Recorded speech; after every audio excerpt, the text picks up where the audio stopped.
A backpacker's deadly nightmare. The other boulder came down and trapped him. His foot locked in a granite vise. And the other rock was about 800 pounds. Alone, miles from help. A person who gets trapped in the mountains might survive 2 nights. Faced with a slow, agonizing death. Fading to nothing, so skinny, maybe death. What one man will do when his only weapon left is his own words. In the wild, when things go bad, they go bad fast. Without warning, your life can hang by a thread. Adventurer and survivor Craig DiMartino fought back from his own wilderness disaster to reclaim his life. Now Craig meets other courageous outdoorsmen who beat the odds and return from their own fight to survive. Hi, I'm Craig DiMartino. After I nearly fell to my death in a rock climbing accident, I didn't have time to contemplate my life or even ask the question of how or why it happened. I was badly injured, but I wasn't alone. Mike Turner was on a solo hike, and after his accident, was very much alone with his thoughts. One way he tried to understand what was happening was to keep a journal. His words tell the story. I want to think about nature this trip. Destructive, yet grand, spiteful and gentle. Is it all just as you want it, God? Or is it just random events and we are individually as nothing before the beneficence and destructiveness of nature? Reverend Mike Turner wrote these words in his journal on the first day of a 9-day, 60-mile solo hike deep into the wilderness of Wyoming's Wind River Range. Mike was an experienced outdoorsman and backpacker, as well as the pastor of the Boone Memorial Presbyterian Church in Caldwell, Idaho. I think being out without any distractions from the everyday was a way to really look at the magnificence of creation. The Wind Rivers were his very favorite mountains. It just looks like a huge wave. Mark Smith, a family friend, was Mike's frequent hiking companion. He loved to talk about the Wind River Mountains and the trip he had taken when he was a young man traveling along the Continental Divide. For Mike, the hike was as much about the journey as the destination. It was a wonderful thing to go into the wilderness with him and see the wilderness through his eyes. In Mike's mind, there's a sense of God gave this beautiful thing to us as a gift, but it's also grand, dangerous, and a heck of a lot bigger than us. And that's part of what gives it the beauty. Mike named his journey Wander in Wonder. It included crossing the Continental Divide twice, traversing a glacier, and reaching 12,000-foot passes. He would then rendezvous with Mark's family, some other friends, and his own wife and kids. The plan that we set up was that he would go on his own, intentionally to be alone, intentionally to engage in a time of spiritual reflection, meditating, journaling, thinking over the past 10 years, and thinking about the possibilities for the next 10. Craig DiMartino will often leave his wife in the early morning hours to go off on a rock climb. On this August morning in 1998, Mike set out on his hike. Was it something you worried about when you left? We kissed and I said, "Oh, have a great time. Be safe." We will. Okay, bye-bye. Bye-bye. Come on. Later that morning, I got a bouquet of flowers sent from him with a little card written in his handwriting. "Thank you for letting me live this adventure. Oh, wow. Know wherever I go and whatever I'm doing, I'm thinking of you." Backpacking in a place like the Wind Rivers, where you're one of the most remote areas of wilderness in the lower 48 states. Those are the days when cell phones were still pretty primitive. You better be ready for anything. Mike spent the first night by Eklund Lake and the second night on a ridge above Island Lake. Anybody, I think, who would go over that pass and see that view simply had to stop and take it in. He set up his tripod, he framed himself, he had Andy by his side, and he took what was simply a spectacular picture. The words of his journal clearly show that Reverend Mike Turner was making the spiritual connection he hoped for. With beauty and peace, you refresh me. And all of it I need. Andy's so joyful out here. a spirit of play, alive to water and squirrels. And sometimes he just sits down so contentedly by me. God bless this trip. May it fulfill your holy purposes. But then, his idyllic adventure began to take a rugged turn. For day 3, Mike had ambitious plans. He planned to hike from Island Lake across some 6 miles of Indian Basin. He then would ascend the 2,000 feet to the top of Indian Pass, and as he does so, it's tough going. The air gets thinner, the foliage falls away. It's a real challenge when you get up that high. Saturday, a very tough day. We would have made it over Alpine Lakes, except halfway down Knife Point Glacier. Andy's feet were obviously bothering him. So we decided to take a longer route, which turned out to be interesting. At this point, Mike deviated from the itinerary he'd given his family and friends. On the map, the alternative route that he took seemed very sensible. What he could not have known, taking that route, he ended up moving into an area where few hikers ever go. We got ourselves stuck on some cliffs and had to take some very steep snow. The pitches on the glacier were steep, and Mike wasn't carrying crampons or an ice axe. Mike and Andy finally reached a valley of beautiful wildflowers. Exhausted, they set up camp for the night. We worked hard today, faced danger and risk, played it safe though too, where wisdom called for. I will remember this day. Sunday for a pastor is a working day, so Mike and Andy hiked on, struggling through even more challenging terrain. The terrain was largely boulders. It was no simple matter. Then, Mike jumped from one unstable boulder to another. Just as his feet went off the edge, the other boulder came down and fell into a pocket between the rocks. It just so happened that the shape of the 2 rocks where his legs were trapped him. They didn't injure his legs, but did create sort of granite shackles.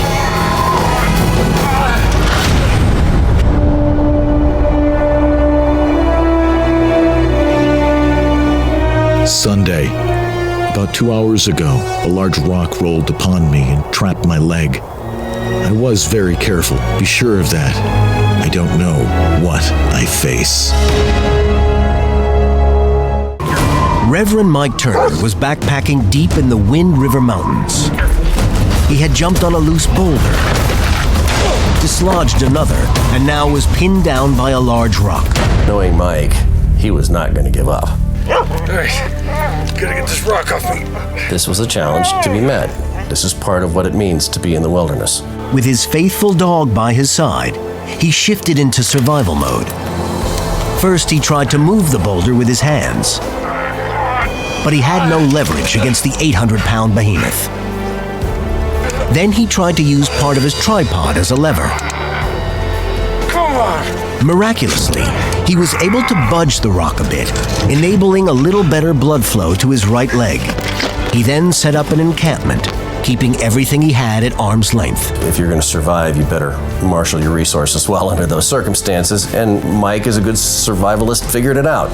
He wrapped his sleeping bag underneath him and he jerry-rigged his rainfly to make a tent. He had his stove out next to him. He was marshaling his water supplies, because the worst thing in the world for Mike Turner would be to sit there stuck between rocks, engaged in mindless suffering.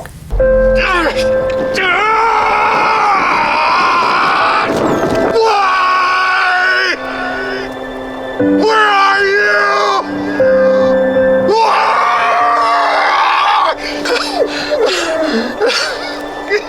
Where are you?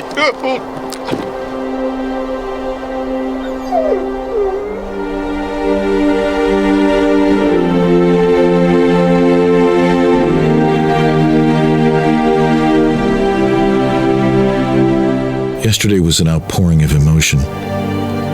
Today I'm more calm. In fact, depressed, as I consider the helplessness of my situation. I'm concerned first about losing my legs, second, running out of snow to melt for water, and third, fuel, then hypothermia. I felt so foolish taking this longer pass, so lonely. Who would guess no one has come this way? The purpose of this trip was isolation. He wanted to get away. He wanted to get to the other side of the divide, both physically and spiritually. It's a great place for somebody who wants to be lost. It's a pretty difficult place for somebody who wants to be found. There's no way they could miss me in my camp. I've tried to rig a shelter to protect from rain. Today, though, its greatest value is to shade me from the blazing sun. Mike's body was taking a beating. At this altitude, summer temperatures by day reached 100 degrees. By night, they dropped to just above freezing. 4 grueling days passed, but Mike refused to give up his will to live. My biggest concern is water. I only have 2 quarts left and a little snow that was between the rocks. The irony is that the lake is only 30 feet away, but I can't get my leg to stretch that long. I am drinking 1 quart today, saving a quart for tomorrow. I'm also saving my urine. I wonder how it'll taste with Crystal Light on Friday. I made chocolate chip cookies, your favorite. Bet your dad would like some too when we see him. While Mike remained trapped, Diane and the kids thought of him often as they prepared for their trip to meet him. They had no reason to think he had come to any harm.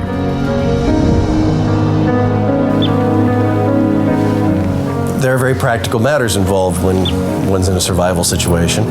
Mike knew number 1 was keep warm, and number 2 was make sure you got water. With the last of his water gone, Mike tied a rope around his water bottle, along with a pair of pliers for weight. He tossed it out over the rocks, trying to reach the water 30 feet away. Hopefully, he could then pull it back in with some life-saving liquid.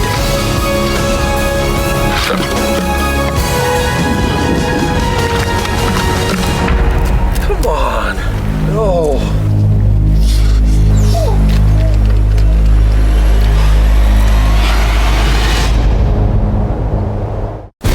For 5 days, Reverend Mike Turner had been struggling to stay alive.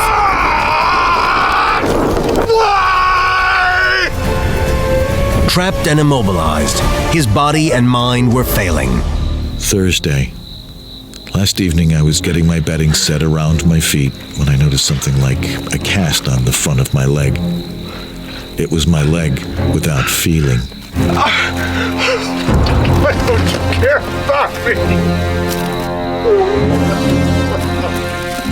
Mike was a man of God, but he was also very human, scared and suffering. God is with me, but I'm angry with him. Why this terrible injustice? Or is it the product of pride? God is good. There's always hope in him, in this life and in the life to come. I hope this life, but whatever God desires is fine. Mike had called on every survival skill he could muster, but the trap was unyielding. His mind began to play tricks on him. Mike, we are right here. We're with you, Mike. Dad, it's Katie. I'm right here, Dad. I awake from a dream with a strong sense of Diane's and Katie's presence. Everything is going to be okay, Mike. Only it's just Andy. Mike had now been trapped for 6 days. No one was looking for him. No one had any reason to yet. On Saturday, Mike's family arrived at the campsite and joined the others in their group to wait for Mike's arrival. Hey, to see you. Yeah, you too. Hey, is Mike here yet? No, he's not here. He isn't.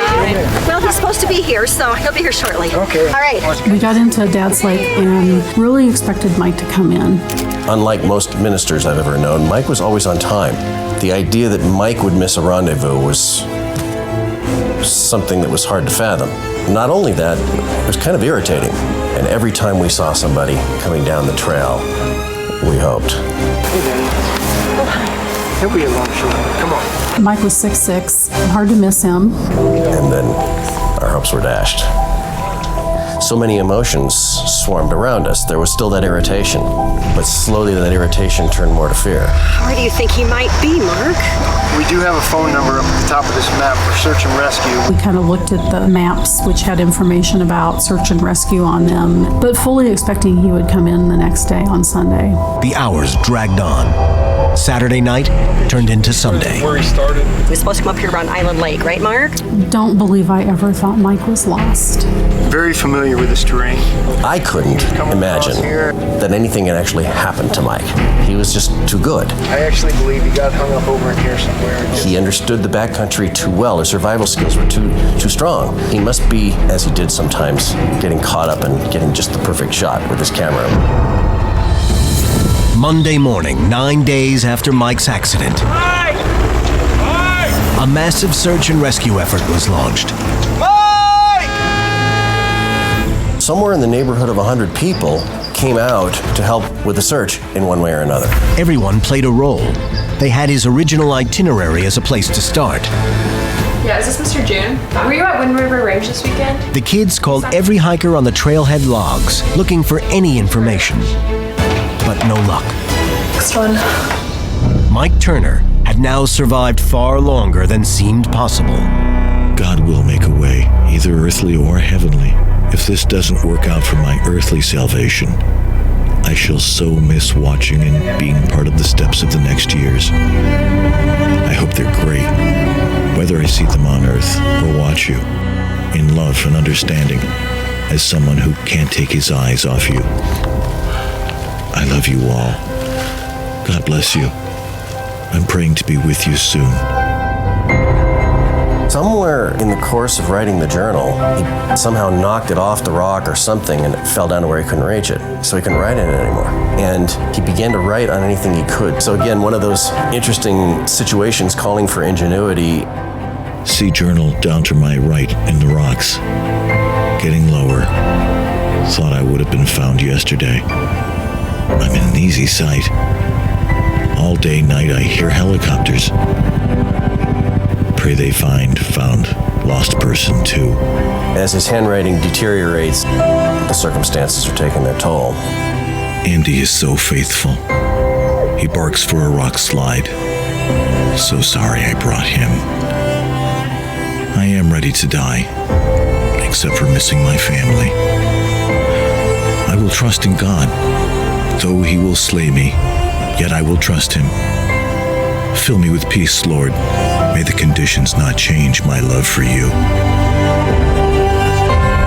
A person trapped in the mountains might survive 2 nights, but usually not much more than that. And ultimately, we had to realize after a while that it was a recovery effort. It wasn't a search and rescue effort anymore. Everyone was looking for Reverend Mike Turner in the Wyoming wilderness. 5 days after the search was officially called off, hikers found the beloved family dog, Andy. Hey, look at that dog. Hey, buddy. I think that's the dog from the poster. It is the dog from the poster. Come here, buddy. Here. Hey. He was by himself, and so they lured him with granola bars and brought him out with them. A new effort was launched with the dog in the lead. 31 days after Mike was trapped, but before this group would reach Mike, a lone hiker did. Hey, how you doing?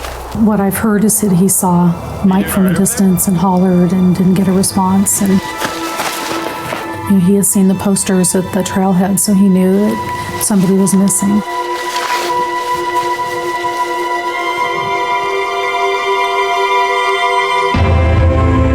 Mike's body was decomposed badly enough that we didn't have an option to bury him, so he was cremated. On the first year anniversary of the day Mike was to complete his solo hike, his family and close friends gathered. Decided that we wanted to go scatter some of the ashes there because that was such a place of love for him. It was really special to carry Mike's ashes on my back. We went to this spectacular field of wildflowers on the edge of Island Lake. Sat in the meadow and had a service, and then at the end passed around a bag with Mike's ashes in it and spread them to the winds. I turned around and I saw this beautiful lake, beautiful young Katie Turner standing on the edge of the lake, pouring out of this plastic bag the ashes of her father strewing out in the wind.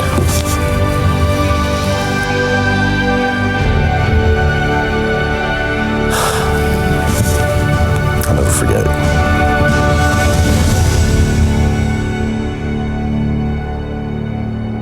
Suffering does not have the last word. Ultimately, suffering can be redeemed. And Mike, in his own weird way, experienced the redemption of his suffering in his own reflections. Fading to nothing. So skinny.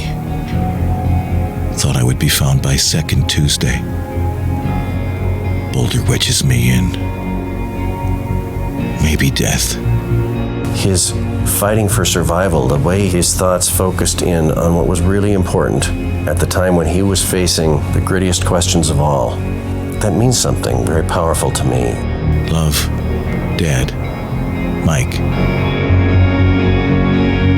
It says, love Dad, Mike, and then there's a message over here also to his mom, love you dearly, Mom. Now, all these years later, what is it like to have his words with you? Reading the whole journal, it does show that there's peace. It helps so much in being able to understand what he went through. He struggled. I mean, he was very honest about that. He was honest in the struggle. He didn't like what was going on with him. Right. You figure out in that what you're going to believe and think and have those questions. He went through it and was able to say what he still believed. And that was very helpful. And it was Mike. Yeah. Mike left this world as the result of a close encounter with gravity and granite.